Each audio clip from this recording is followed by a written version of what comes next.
دلوار سفرов яке аз блогерони тоҷик аст.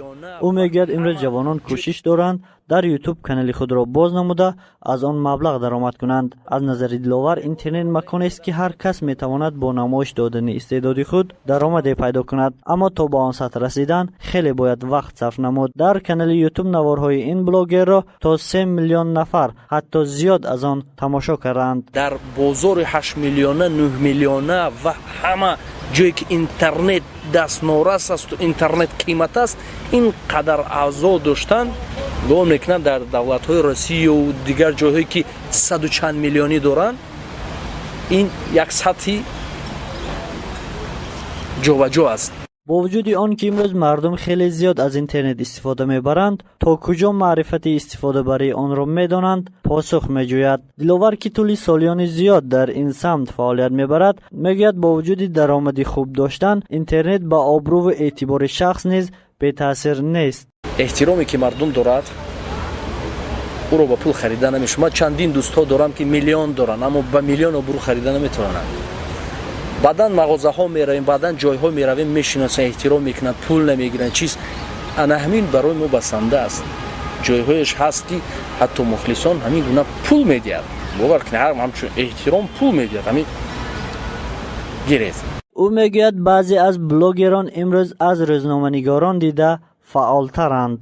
блогер дар худи ҳозир замони мо гумон мекунам ки аз журналист ҳам аз рӯзноманигор ҳам боло меистад. шояд рӯзноманигорҳо хафа шаванд, аммо аз мардум пурсанд. қадре ки блогерҳо доранд, эҳтироме ки блогерҳоро мекунанд, тамошое ки блогерҳоро мекунанд, дар ягон баранда ин қадар таваҷҷӯҳ надоранд. рост ин ман худамро дар назар надорам, ҳамаи блогерҳоро дар назар дорам. имрӯз ҳамаи корхонаву ширкатҳо интернетро ба манфиати кори хеш истифода намуда истоданд. як роҳи рекламаи дастрас барои онҳо гардидааст. бо истифода аз интернет имрӯз ҷавонон низ бо сохтани китобҳои электронӣ ва ҳатто барномаҳои телефонӣ маблағи хуб ба даст меоранд.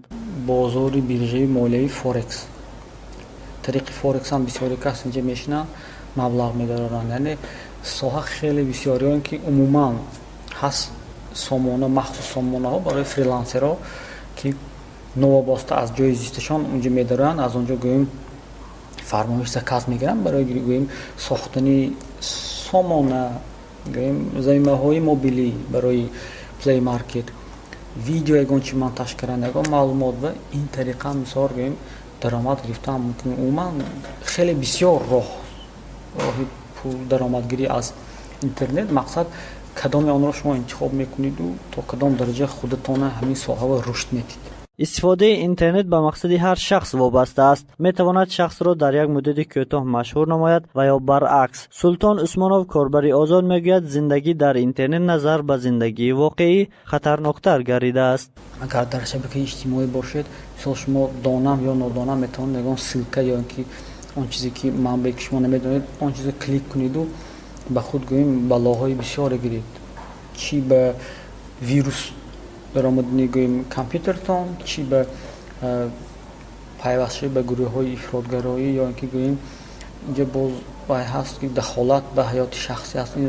инро бояд ба назар гирифт. боз имрӯз шахсоне ҳастанд ки дар як моҳ аз интернет то $1000 амрикоӣ ва ё ҳатто зиёдтар аз он даромад ба даст меоранд. аммо нафароне низ ҳастанд ки танҳо барои тамошои филм ё мусиқӣ вориди сомона мегарданд. султон усмонов мегӯяд тамошои филм аз интернет танҳо сарф намудани маблағ ва вақткушист. диловар сафаров мегӯяд вақт тиллост, аммо бо тилло наметавон вақтро харид.